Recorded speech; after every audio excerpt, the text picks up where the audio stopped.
A Texas DPS spokesman says the Mexican cartels are now regularly firing across the border at U.S. personnel.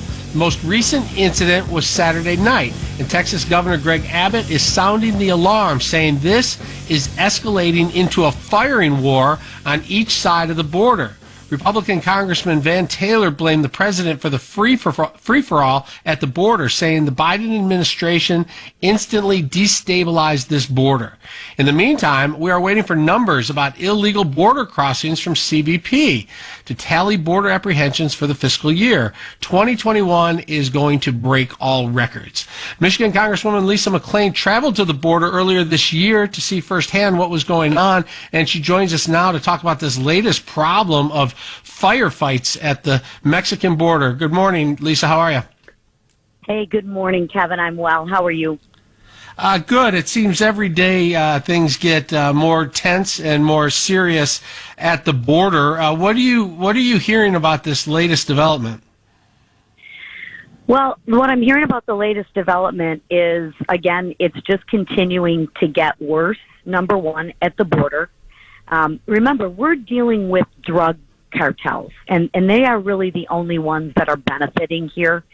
It is the cartel group, and they are dealing with people who don't have anything to lose. And the flow of migrants that are coming, illegal immigrants that are coming across those borders, are not stopping anytime soon. I've been to the border. I've also recently, last week, just got back from Panama and Colombia, and the numbers are not slowing down. And to a T, what I heard from all of the state departments and the head of states in both Colombia and Panama is that the United States is open for business. If you want to come over, now's the time to come over. And that's exactly what they're doing. So the numbers aren't going to slow down anytime soon. So you have that with a firing squad at the border. Then last night, in the dead of night, ironically, a bunch of illegals and unaccompanied minors were put on planes to be released into the interior of the United States. Kevin, it's not getting better. It's getting worse.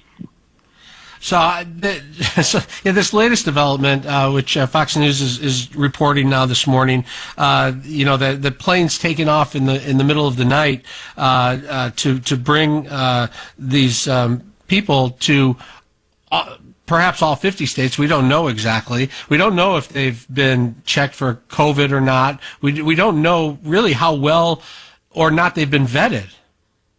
Well, not with all due respect, Kevin, we actually do know. They haven't. They haven't been checked for COVID. They haven't been vetted. We know this. So that is very concerning. In fact, I just spoke with a colleague of mine, a sheriff, and Michigan has been approved for 1,300 illegal immigrants. 1,300. Now I'm putting a full court press on to make sure that we don't get them. But if this administration is going to put these people on planes in the middle of the night, I mean, they could be in a neighborhood near you. And I don't know, with 5,000 people being released from the Afghan prisons, you think they're coming over? You think terrorism is going to get better or get worse? I mean, it's a connect the dots. It's cause and effect. We're not making progress. It's getting worse. People, these federal vaccine mandates are coming into play now, and small businesses are going to shut down because they're going to have to spend all this money to test every other week, or they're going to lose employees who don't want to get vaccinated, and they're going to shut down. And here you have 1,300 illegal immigrants coming to Michigan who have not been tested for COVID. It's just hard to. Mandates? Where are those mandates? That's the thing. I mean, when you're saying we have to do one thing on one hand and then you're not doing it at all on the other hand, it's so frustrating. And that's just COVID. I hate to say just COVID, but the cartels is that's a word people see in the movies, but these are real gangs, and they are fierce and ferocious, and for them to be able to get their drugs across the United States is billions of dollars in profits, and to think that they wouldn't kill to keep that flow as open as possible is naive. Kevin, and the fact, go ahead. I say this because this is, I think, a very critical piece. We are dealing with cartel members who have nothing to lose. And that, I think, is the mindset that the American people have to grasp. We have legal people who are trying to get into this country legally. And these drug cartels are trying to smuggle these illegal aliens and jump the line, number one. But we are dealing with individuals and cartels who have absolutely nothing to lose. It's not a lot of upside for the American people. These crossings that are taking place right now, these illegal crossings, are they costing spots for people who are coming in legally, who are going through the process? Are they slowing down the number of people they're allowing to come in legally because of the flood of illegals coming in? Do you know? Absolutely, they are. Number one, they're doing that. And then I don't know if anyone's tried to get a passport recently, but that's not a quick process either. I mean, you're putting strain with all of this illegal migration. You're just putting strain on the system.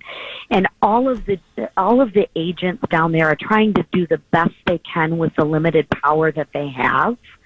But when you have people shooting at you now, it's extremely scary.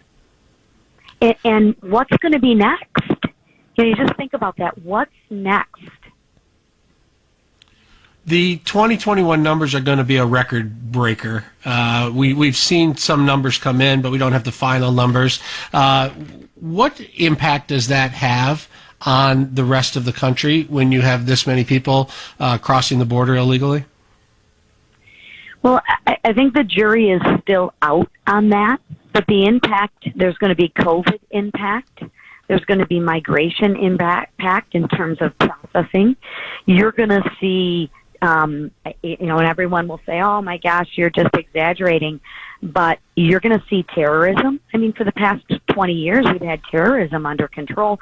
We already know that we've apprehended people that are coming across on the no-fly list who are known terrorists. Those are just the people that we've apprehended.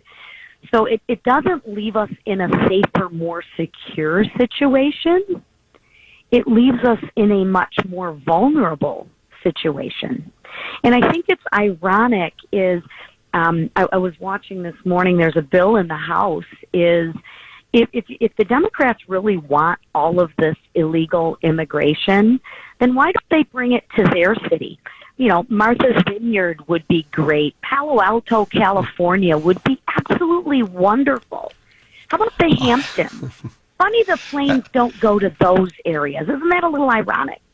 A little bit. All right, Lisa McClain, Congresswoman, Republican, 10th District, thank you for your insight on this. We appreciate your time.